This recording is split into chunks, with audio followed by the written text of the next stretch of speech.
Rules of debit and credit में एक practical problem लेंगे ट्रेडिशनल अप्रोच के लिए, और वही प्रैक्टिकल प्रॉब्लम मैं मॉडर्न अप्रोच में भी एक्सप्लेन करने वाला हूँ। चलिए अब सबसे पहले क्वेश्चन लेते हैं। बोला गया है miss Priya started business with cash 1 lakh rupees. मतलब अकाउंटिंग इक्वेशन में क्या इफेक्ट आता था आपके पास में, दो चीजों में इफेक्ट करता था ये। आपका कैश आता था, है ना, कैश को आप इंक्रीज करते थे और कैपिटल को भी इंक्रीज करते थे। हो क्या रहा है, सेम यहाँ पे भी होने वाला है आपके पास। Started business with cash, cash बोला गया है ना। पहला आपके पास में अकाउंट्स दो ठो इन्वॉल्व हुए, कैश इन्वॉल्व हुआ और कैपिटल भी इन्वॉल्व हुआ। अब देखो होता क्या है, कैश आपका क्या है, एक एसेट है, टेंजिबल एसेट। टेंजिबल एसेट मतलब रियल अकाउंट, है ना। तो रियल अकाउंट का रूल होता है debit what comes in and credit what goes out. मतलब कम्स इन वाले कैटेगरी में आ गया ये हमारे पास में, इसीलिए डेबिट व्हाट कम्स इन। ठीक है, इसके बाद में कैपिटल की तरफ मूव करते हैं। कैपिटल में रूल होता है हमारा कैपिटल अकाउंट के लिए, तो कैपिटल अकाउंट का रूल रहता है credit debit the receiver and credit the giver, है ना। That is a personal account. अब पर्सनल अकाउंट कैसे हुआ कैपिटल अकाउंट, तो भाई कैपिटल अकाउंट नहीं है पर्सनल अकाउंट। एक्चुअल में यहाँ पे हो क्या रहा है, मिस प्रिया है जिन्होंने बिजनेस में पैसा इन्वेस्ट किया, है ना। तो इन्होंने बिजनेस में पैसा इन्वेस्ट किया, मतलब ये हुई गिवर। ठीक है, ये गिवर हुई और इन्होंने ही पैसा इन्वेस्ट किया है, so she is credit the giver. ठीक, हमने क्या किया, क्रेडिट कर दिया गिवर को। इसके बाद में बोला जा रहा है कंप्यूटर परचेस्ड वर्थ ₹40,000। ठीक, क्वेश्चन था, क्वेश्चन बताना भूल गया। She purchase the computer worth ₹40,000। मतलब इन्होंने 40,000 का कंप्यूटर परचेज किया। इनके पास में एक एसेट इंक्रीज हुआ कंप्यूटर, और इनके पास में कैश डिक्रीज हुआ, है ना, ₹40,000। दोनों के दोनों एसेट की कैटेगरी में है ना। दोनों के दोनों किस में आएंगे, आपके रियल अकाउंट में आने वाले हैं। चलिए इसका ट्रीटमेंट देख लेते हैं। कंप्यूटर अकाउंट एक एसेट हुआ, है ना। उसके बाद कैश अकाउंट, ये दोनों के दोनों एसेट की एक सब कैटेगरी है। दोनों के दोनों आपके रियल अकाउंट में आता है। तो एक तरफ से कंप्यूटर आपके पास आया, सो कम्स इन वाले कैटेगरी में आया, इसलिए डेबिट हो गया, है ना। Debit what comes in, so debited, and credit what goes out, मतलब 40,000 आपका हो गया क्रेडिट। देन आफ्टर दैट तीसरे में मूव करते हैं। थर्ड क्वेश्चन बोला जा रहा है she purchase the goods worth ₹20,000। यहाँ पे भी वही कहानी हो गई। एक तरफ आपके पास एसेट आया, है ना, और दूसरी तरफ आपके पास में कैश जा रहा है। ठीक है, तो दोनों के दोनों रियल अकाउंट, फिर से वही कहानी रहेगा, वही रूल, है ना। Debit what comes in and credit what goes out.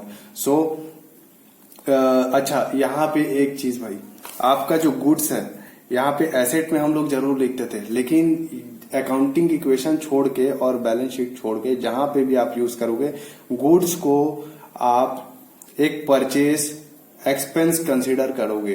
ठीक है, एक्सपेंस ही कंसीडर करना है परचेज को, और सेल्स को इनकम कंसीडर करना है।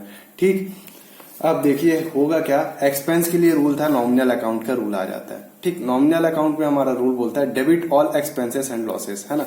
तो हमारा debit all expenses and losses. अच्छा, आपको रूल्स भी मैं, चलिए वो तो मैं आपको टाइप कर दूंगा। Debit all expenses and losses, तो एक्सपेंस हमारा डेबिट हो गया। उसके बाद में cash account, that is a real account, and उसके लिए रूल रहता है credit what goes out, so credit हो गया ये। उसके बाद फोर्थ नंबर बोला जा रहा है she sold goods worth ₹10,000 for cash. तो 10,000 रुपए का सामान बेचा इन्होंने कैश के बदले। ठीक है, तो सेल्स आपका इनकम था। इनकम जब भी बढ़ेगा तो उसको क्रेडिट करोगे, तो इनकम बढ़ गया भाई आपका सेल्स, उसको क्रेडिट कर दिया। और कैश जो है वो रियल अकाउंट है जो कि कम्स इन वाली कैटेगरी में है, तो आप उसको 10,000 डेबिट कर लोगे। उसके बाद फिफ्थ वाले में जब मूव करेंगे, she borrowed money from Rinki ₹5,000 बोला जा रहा है। ठीक है, रिंकी ने रिंकी से बोरो किए मनी ₹5,000। मतलब यहाँ पे एक गिवर आ गई, है ना, जो कि लाइबिलिटी की पार्ट है ना। तो ये गिवर हो गई, तो क्रेडिट द गिवर। ठीक, और डेबिट द रिसीवर। रिसीव किसने किया, मिस प्रिया ने रिसीव नहीं किया। एक्चुअल में यहाँ पे रिसीव कर रहे हैं, इनका बिजनेस कर रहे हैं। ठीक है, तो कई लोग हो सकता है प्रिया डेबिट ऐसा कर दे, नहीं ऐसा नहीं होगा भाई, क्योंकि इनका बिजनेस ही इनको में रिसीव किया जा रहा है। ठीक है, तो क्या करेंगे, कैश इनके पास मिल रहा है ना, एक एसेट मिल रहा है इन लोग को, इनको एक एसेट मिला, तो आप क्या लिखोगे, कैश आपके पास में आएगा एक कैश अकाउंट आएगा और एक रिंकी आएगा, है ना। Rinki is a personal account और यहाँ पे रूल फॉलो करना है आपको, debit the receiver and credit the giver. तो आपने क्रेडिट द गिवर वाला रूल फॉलो किया और क्रेडिट साइड में आपने लिख दिया। उसके बाद कैश अकाउंट में, रियल अकाउंट में आपने 5000 रुपीज लिख दिए भाई, ठीक।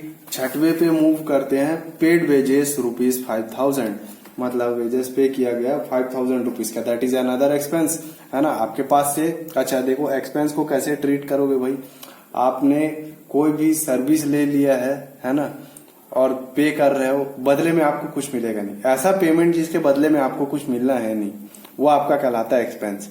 इनकम क्या कहलाएगा भाई, इनकम आपके पास आया, कैपिटल आपका बढ़ जाएगा, दैट इज इनकम, ठीक। अब चलिए देखते हैं यहाँ पे, पेड वेजेस 5000 रुपीज, वेजेस में वेजेस अकाउंट आएगा एक, और बदले में क्या गया, कैश गया।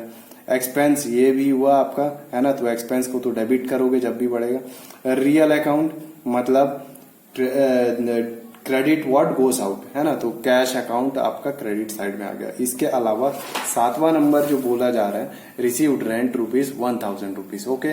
सो 1000 रुपए का रेंट रिसीव किया जा रहा है, तो क्या हो गया यहाँ पे, इनकम आ गया आपके पास में। देखिए आपका कैपिटल बढ़ जाता है, तो आप इसको 1000 रुपए को क्या करोगे, दो अकाउंट डालना है आपके पास में, एक कैश अकाउंट डालना पड़ेगा, आपके पास कैश आया, है ना, और इनकम जो कि जब भी बढ़ता है तो आप उसको क्या करते हो, क्रेडिट करते हो, तो इनकम आपका 1000 रुपीज क्रेडिट साइड में चला गया हुआ है। उसके बाद में कैश आपका कम सीन वाले कैटेगरी में है, उसको आपने डेबिट साइड पे लिख दिया, ठीक। इतना ही था ट्रेडिशनल अप्रोच में। 3 चीजों को हम लोग का अप्लाई करते हैं हम लोग, है ना। क्या चीज, पर्सनल अकाउंट रहता है, उसके बाद में रियल अकाउंट, और तीसरा जो रहता है वो रहता है आपका नॉमिनल अकाउंट, ठीक। That's it for traditional account. अब देखो मॉडर्न अकाउंट जो रहता है, मॉडर्न अप्रोच जो रहता है, मॉडर्न अप्रोच या मॉडर्न अकाउंटिंग टेक्निक बोल सकते हैं, उसमें हम लोग 5 चीजों के बारे में पढ़ते हैं, है ना। 5 चीजों के बारे में पढ़ेंगे, क्या क्या चीजें रहती है वो, अकाउंटिंग इक्वेशन को एकदम ध्यान में रखना उसमें, है ना। Liabilities, income, capital, expenses and asset, जो कि मैंने थ्योरी वाले पार्ट में बताया हुआ है। देखो liability, income, capital, expenses, asset.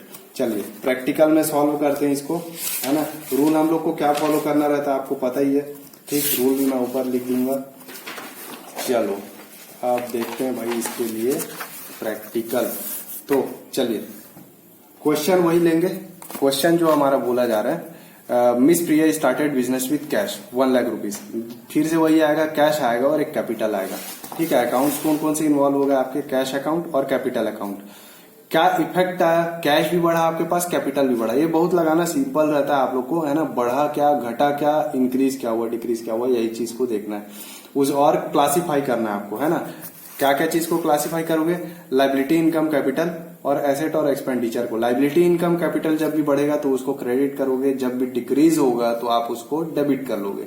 Asset और एक्सपेंसेस जब भी बढ़ेगा तो आप डेबिट करोगे, जब भी डिक्रीज होगा तो उसको क्रेडिट कर लोगे। चलिए करते हैं, स्टार्टेड बिजनेस विद कैश, तो कैश अकाउंट डेबिट, है ना। कैसे हुआ भाई, एसेट, एसेट जब भी बढ़ा, एसेट जब भी बढ़ेगा तो आप क्या करोगे, डेबिट करोगे, कर दिए भाई डेबिट। कैपिटल के बारे में बोला जा रहा है, कैपिटल जब भी बढ़ेगा उसको क्रेडिट करेंगे। सेकंड क्वेश्चन में पढ़ते हैं, see purchase a computer worth rupees 40,000। 2 तरीके का एसेट है ना, इन्वॉल्व इसमें, एक कंप्यूटर और दूसरा है कैश, है ना। कंप्यूटर आया आपके पास से, कैश गया, दोनों के दोनों एसेट हुए। एसेट जो भी इंक्रीज हो रहा है वो आपके पास आया डेबिट साइड पे, और जो एसेट डिक्रीज हुआ वो आ गया आपके क्रेडिट साइड पे। तीसरे में मूव करते हैं, थर्ड वाला बोलता है आपके पास में, see purchase goods worth rupees 20,000 rupees, है ना। जैसे कि मैंने बोला था परचेज को आप एक्सपेंस कंसिडर करोगे यहाँ से, ठीक है। तो परचेज आपका हो गया एक्सपेंस, है ना, दैट इज एक्सपेंस, मतलब परचेज अकाउंट। परचेज अकाउंट होगा एक, और दूसरा होगा कैश अकाउंट। भाई कैश भी तो गया आपके पास से, तो परचेज आपका बढ़ गया और कैश आपका डिक्रीज हो गया। परचेज बढ़ा मतलब एक्सपेंस बढ़ा, तो वो डेबिट साइड पे आ गया, एसेट आपके क्रेडिट साइड पे आ गया।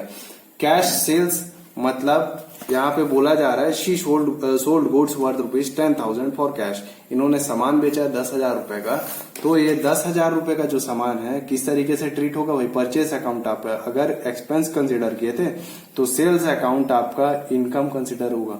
अब देखिए होता क्या है, कैश अकाउंट को आपने बढ़ाया, एसेट बढ़ गया भाई, सेल्स अकाउंट, सेल्स भी बढ़ा, इनकम बढ़ा आपका, तो क्रेडिट साइड पे आ गया। एसेट आपका बढ़ा, डेबिट साइड पे आया। 5वें नंबर पे मूव करते हैं। 5वां नंबर बोला जा रहा है she borrowed money from Rinki 5000 rupees, है ना। एक तरीके से लोन लेके आ रही है, बोरो करके आ रही है ना। बिजनेस पे पैसा लेके आई तो क्या हुआ, एक तो लोन हो गया, कैश हो गया, है ना। कैश लेके आए इन्होंने, तो कैश अकाउंट डेबिट, ठीक है। अच्छा, ये वाला कैश अकाउंट डेबिट रिंकी, है ना। रिंकी जो है एक लाइबिलिटी हो गया, है ना, आपके पास में। उसको आप वो जो कि बढ़ा, एसेट भी आपका बढ़ा, है ना। एक को डेबिट करोगे और एक को क्रेडिट करोगे। इसके बाद में वेजेस के नाम से एंट्री है, पेड वेजेस ₹5000। तो वेजेस जो है आपका 5000 रुपया बोला गया। एक वेजेस है जो कि एक्सपेंडिचर है, एक्सपेंस आप बढ़ाओगे तो उसको डेबिट साइड पे लिखोगे। कैश बढ़ा, कैश जो कि घटा तो उसको आप क्रेडिट साइड पे लिखे। इसके बाद में रिसीव्ड रेंट, रेंट जो रिसीव किया आपने, रिसीट है, इनकम है आपका।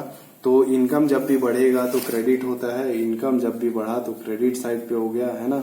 और एसेट बढ़ा तो डेबिट साइड पे हो गया। तो इतना ही था आपके मॉडर्न अकाउंटिंग में और मॉडर्न अप्रोच में और ट्रेडिशनल अप्रोच में। बड़ा ही सिंपल सा रहता है, ठीक है। आगे इसके आगे जर्नल एंट्री वगैरह बनेगी तो उसके भी वीडियोस अवेलेबल है, आप देख लीजिएगा। Thank you.